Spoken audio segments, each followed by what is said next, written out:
Hello friends, आज इस video में मैं बात करूंगा कि आपको एप्लीकेशन बनवाते समय किन बातों का ध्यान रखना चाहिए ताकि आपके और आपके डेवलपमेंट जो कंपनी है जो आपके एप्लीकेशन को डेवलप कर रही है डेवलपर के बीच में या फिर कह लीजिए कंपनी के बीच में आपका रिलेशन खराब नहीं होना चाहिए।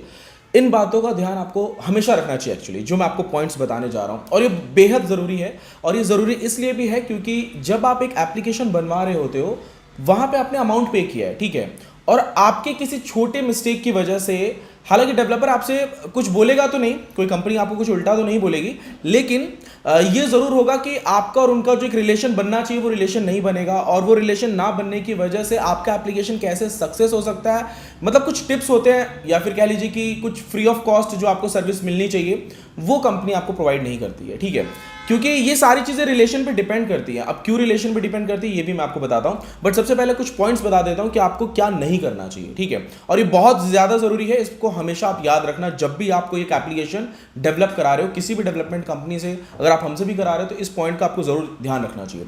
सबसे पहला पॉइंट तो ये है कि जब आप एप्लीकेशन बनवाने के लिए किसी भी डेवलपर से बात कर रहे हो उस टाइम जो आपने कॉस्ट, मतलब जो भी आपको डेवलपर ने कॉस्ट बताया है, जिस भी कॉस्ट पे आपकी डील फाइनल हो रही है और जो आपने रिक्वायरमेंट दिया हुआ है उनको दिया हुआ है, ठीक है, उसको आप चेंज मत करो। समझ के चलो कि आपकी एक किसी भी टाइप XYZ एप्लीकेशन है आपका, उसकी डील आपकी 50,000 में हुई है, ठीक है, और आपको डेवलपर ने टाइम दिया हुआ है 45 डेज 30 डेज दिया हुआ है, ठीक है।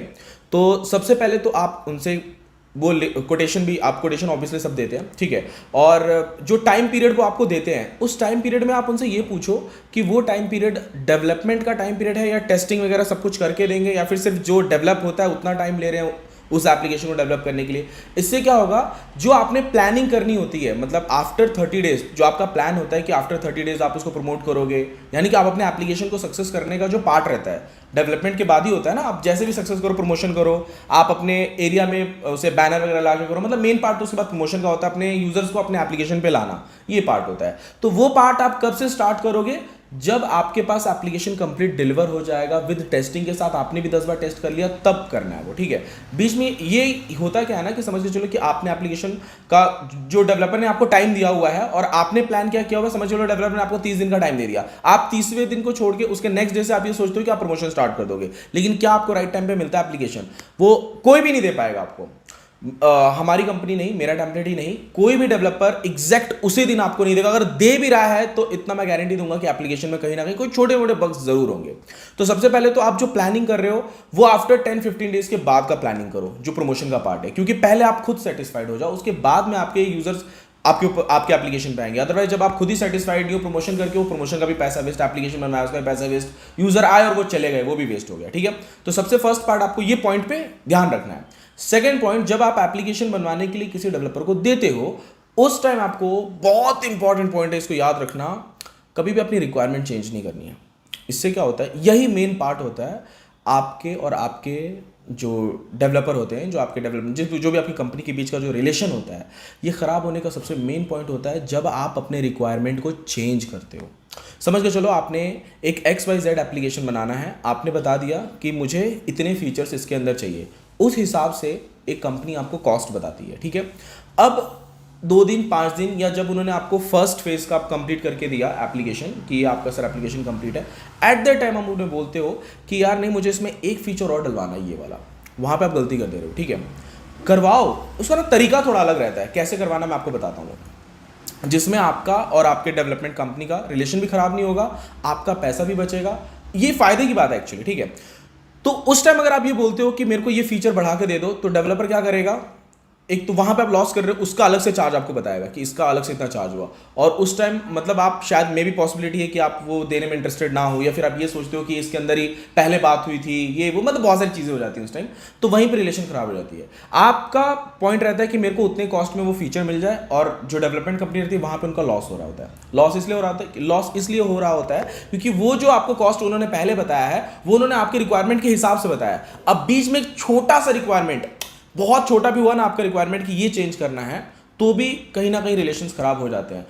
मान के चलो उन्होंने करके नहीं दिया क्योंकि वो बात ही नहीं हुई थी उसके लिए, ठीक है, तो वहां पे आपको भी गुस्सा आएगा कि यार ये करके नहीं दे रहे, सर्विस अच्छी नहीं दे रहे हैं, प्रोवाइड नहीं कर रहे हैं सर्विस अच्छे से, तो ये रिलेशन ख़राब होने की बात होती है। क्योंकि रिलेशन ख़राब करोगे तो डेवलप नेक्स्ट टाइम आपको भी तो अपडेट लेना है ना, तो ज़रूरी थोड़ी कि आपने जो सोर्स कोड लिया तो दूसरे डेवलपमेंट कंपनी के पास जब आप जाओगे तो ज़रूरी नहीं है कि वो आपको सेटिस्फाइड कर देगा, ऐसा बिल्कुल ज़रूरी नहीं होता है। कहीं ना कहीं वो भी आपके साथ प्रॉब्लम क्रिएट करेगा, क्योंकि जिन्होंने बनाया होता है वो हर चीज़ को प्रॉपर तरीके से जानते हैं एप्लीकेशन में कहाँ क्या प्रॉब्लम है, ठीक है। तो रिलेशन कभी बिगड़ने नहीं चाहिए, ठीक है। और ये मैं हमेशा देखता हूँ कि ये जो डेवलपमेंट कंपनीज रहती है, हम भी कोशिश पूरी करते हैं कि कस्टमर को सेटिस्फाइड किया जाए, बट ये फील्ड ही ऐसी है, यहाँ पे मेरे हिसाब से लगभग 40-45% तक कस्टमर सेटिस्फाइड नहीं होते हैं, क्योंकि उनकी रिक्वायरमेंट्स चेंज होती रहती है। ये मेन पॉइंट रहता है रिक्वायरमेंट चेंज होने की, ठीक है। अब इसका सोल्यूशन क्या है?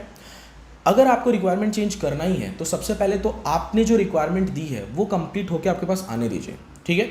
उसके बाद अगर आपको रिक्वायरमेंट चेंज कराना है तो तरीका थोड़ा जो बोलने का जो वे रहता है उसको थोड़ा अलग तरीके से, जैसे अगर आप बात कर रहे हो तो आप उनको बता सकते हो कि यस अगर हम इसमें ये चेंजेस करें तो शायद एप्लीकेशन और बेटर हो सकता है ना, समझाने का तरीका होता है।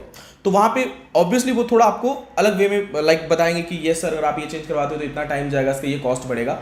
तो ठीक है, कॉस्ट आप पे करो, मैं ये नहीं बोल रहा कॉस्ट पे मत करो, क्योंकि अगर आपकी रिक्वायरमेंट ज़्यादा बड़ी है तो कॉस्ट पे करो, बहुत छोटी है तो उसके लिए आप अपने हिसाब से कन्विंस कर सकते हो। जब डेवलपर आपको कन्विंस कर सकता है एप्लीकेशन बनवाने के लिए, तो आप क्यों नहीं कन्विंस कर सकते उनको रिक्वायरमेंट चेंज करने के लिए? तरीका बस थोड़ा अलग होना चाहिए। तो रिक्वायरमेंट चेंज करते टाइम भी आप रिलेशन को खराब कभी मत करो, ठीक है। उसके बाद में, क्योंकि अगर आपका रिलेशन खराब नहीं होगा तो आगे चल के आपका एप्लीकेशन गारंटी सक्सेस होगा। अब नेक्स्ट पॉइंट आपको क्या करना है, जो आपने रिक्वायरमेंट दी है, ये थर्ड पॉइंट है, ये भी बहुत इंपॉर्टेंट है। जो आपने रिक्वायरमेंट अपने डेवलपर को दी है बनाने के लिए, आप ना हर 2 डेज 3 डेज में एक रिपोर्ट ले लो कि कितना काम हुआ है या फिर काम नहीं हुआ है। सो इट्स ओके, पेशेंस रखो अपने अंदर।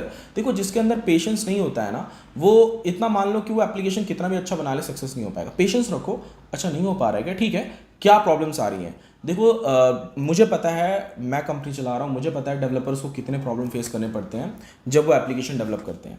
तो जब आप अपना एप्लीकेशन डेवलप करा रहे हो किसी से, किसी भी डेवलपमेंट कंपनी से, तो अगर वो आपको टाइम पे डिलीवर नहीं कर रहा है तो 2 इसके मेन कारण हो सकते हैं। या तो जो आपने रिक्वायरमेंट दी है उसमें उनको प्रॉब्लम आ रही है, या फिर उनके पास प्रोजेक्ट ज़्यादा है और वो आपके प्रोजेक्ट पे कम समय दे रहे हैं। यही 2 मेन प्रॉब्लम होते हैं, ठीक है। तो इनमें सोल्यूशन क्या है वो आप फाइंड करो और किस तरीके से आप करवा सकते हो, क्योंकि यहाँ पे काम आपका भी है, ठीक है। सिर्फ डेवलपर कैसे काम हो सकता है, सिर्फ पैसा उसको थोड़ी कमाना है, आपका भी तो एप्लीकेशन है, आपको भी तो सक्सेस होना है ना अपना एप्लीकेशन बनवाने के बाद। तो ये कुछ मेजर पॉइंट्स हैं जिनको आपको ध्यान रखना है जब आप एप्लीकेशन बनवाने जाते हो, ताकि आपका लॉस ना हो। क्योंकि एक छोटा सा रिलेशन खराब होने पे क्या होता है, सर्विस आपको सेटिस्फेक्शन वाली नहीं मिलेगी। फिर कोई भी डेवलपमेंट कंपनी में, मेरा डेवलपमेंट की बात नहीं करता हूँ, कोई भी डेवलपमेंट कंपनी कहीं ना कहीं उसका भी नाम खराब होगा और कहीं ना कहीं उन्हें भी दुख लगता है कि यार हम अपने कस्टमर को सेटिस्फाइड नहीं कर पा रहे। मेरे साथ भी होता है ये। और इवन मैं तो कुछ सीरीज भी डालूंगा अपकमिंग, कुछ जो मेरे वीडियोस रहेंगे जहां पे मैं डायरेक्ट वीडियो कॉल पे बात करके आपको मैं दिखाऊंगा कि यस हमारे कस्टमर सेटिस्फाइड होते हैं और वो अर्निंग भी करते हैं, उनकी थिंकिंग क्या होती है एप्लीकेशन बनवाने के बाद। मतलब आपको बहुत कुछ सीखने को मिलेगा। मेरे कुछ अपकमिंग वीडियो ऐसे भी आने वाले हैं। कुछ अपकमिंग वीडियो मेरे ये भी होंगे जहां पे मैं कुछ ट्यूटोरियल्स आपको फ्री ऑफ कॉस्ट दूंगा ताकि आपका सीखने में इंटरेस्ट बढ़े, ठीक है। मैंने कम्युनिटी पोस्ट डाला भी था और आपका रिस्पॉन्स आया भी था, मुझे अच्छा रिस्पॉन्स आया था। तो आई होप दोस्तों आपको मेरी ये जो बातें हैं शायद आपको समझ में आई हो, आप नेक्स्ट टाइम जरूर ऐसा करोगे ताकि आपका रिलेशन बना रहे हमेशा डेवलपमेंट कंपनी के साथ, ताकि आप लाइफ में हमेशा आगे बढ़ते रहो एप्लीकेशन की फील्ड में। ओके दोस्तों, अगर आप मेरे चैनल पे नए हो तो चैनल को सब्सक्राइब करना बिल्कुल ना भूलें। हालांकि मैं लास्ट में बोलता हूँ बट मुझे ऐसा लगता है कि शायद आप सब्सक्राइब करना भूल जाते हो हमेशा। इस बार जरूर करना। थैंक यू दोस्तों, मिलते हैं नेक्स्ट वीडियो में।